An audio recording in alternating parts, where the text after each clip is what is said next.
Que représente cette date du 16 janvier pour le peuple congolais, mais surtout la question de l'héritage, on en parle.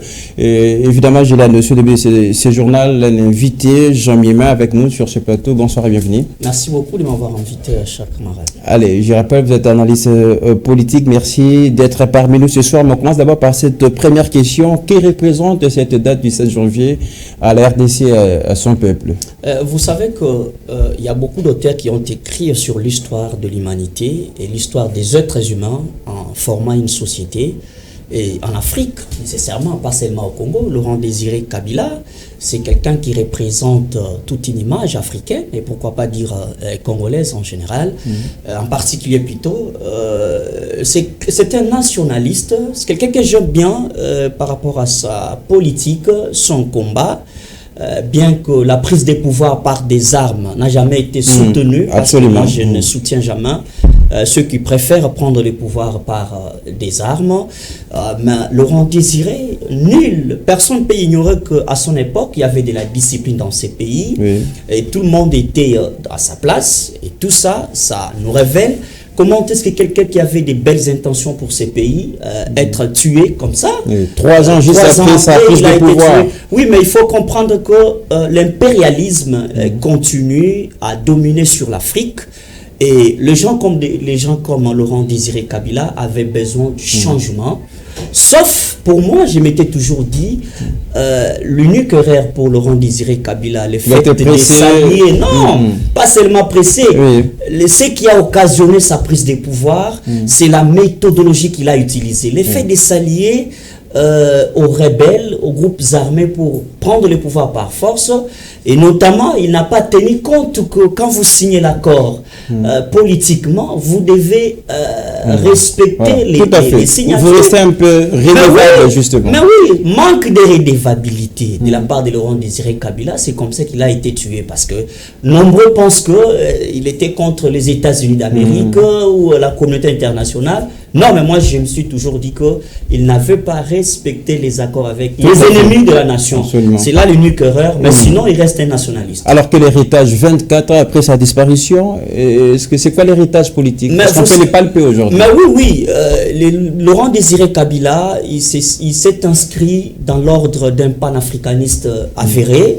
Et il est dans la classe de Thomas Sankara, il est dans la classe des vaillants combattants. Ce sont les Africains qui ont pris conscience qu'il faudrait changer le monde, sauf ils n'ont pas tenu du contexte. Il ne fallait pas changer le monde d'une manière brusque, il fallait peut-être utiliser d'autres méthodes politiques pour aller jusqu'au bout. Mais nous savons qu'il reste un héritage. Il nous a laissé un slogan, prenez-vous en charge. Ne jamais trahir les Congos, ça veut dire on doit être des Congolais vrais, des vrais Congolais. Pas des vrais Congolais seulement par slogan, mais des vrais Congolais par leur mentalité, comprendre qu'on n'a qu'un seul héritage, c'est les Congos, où Lumumba est mort, Laurent Désiré est mort. Pour ça, s'il a été assassiné, c'est parce qu'il disait c'est d'abord les Congos qui doivent gagner au-delà de tout calcul politique. Il y a la situation de l'Est qui prévaut jusqu'aujourd'hui. Est-ce qu'on ne peut pas dire que c'est l'héritage sombre que Mouzé a légué à cette nation? Vous savez que la constitution de notre pays prévoit certains mécanismes des prises de pouvoir, mais ici chez nous c'est la démocratie, notamment il faut passer par des élections. J'ai toujours condamné Laurent Désiré Kabila, bien qu'un vaillant combattant, il a regardé la situation à l'époque que vivaient les Zaïres ou les Zaïrois, et il a vu qu'il fallait changer la situation, mais sauf il ne l'a pas fait, il ne l'a pas fait plutôt comme il fallait. Mais s'il faut comparer, s'il faut comprendre sa situation, son contexte politique, nous dirons que Laurent Désiré Kabila, c'est lui qui nous a amené tous ces Rwandais, tous ces gens aujourd'hui, parce que s'il fallait qu'il meure après avoir été en bon édifiant avec les alliés, ça pouvait se faire comprendre. Mais il est mort et il nous a laissé la situation incomprise. C'est ce qui fait qu'aujourd'hui, Félix Antoine Tshisekedi Tshilombo se retrouve dans un pétrin.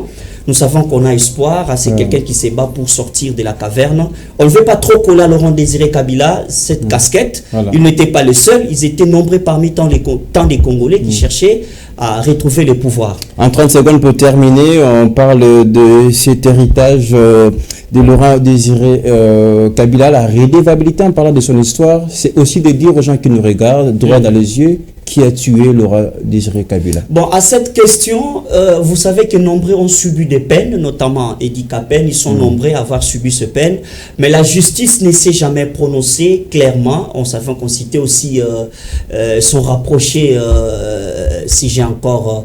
Rachidi, on l'a toujours cité, mais jusque-là, on n'a pas un procès clair par la justice qui nous a dévoilé que voici comment a été l'assassinat de Laurent Désiré Kabila. Alors tout ça, on se réserve.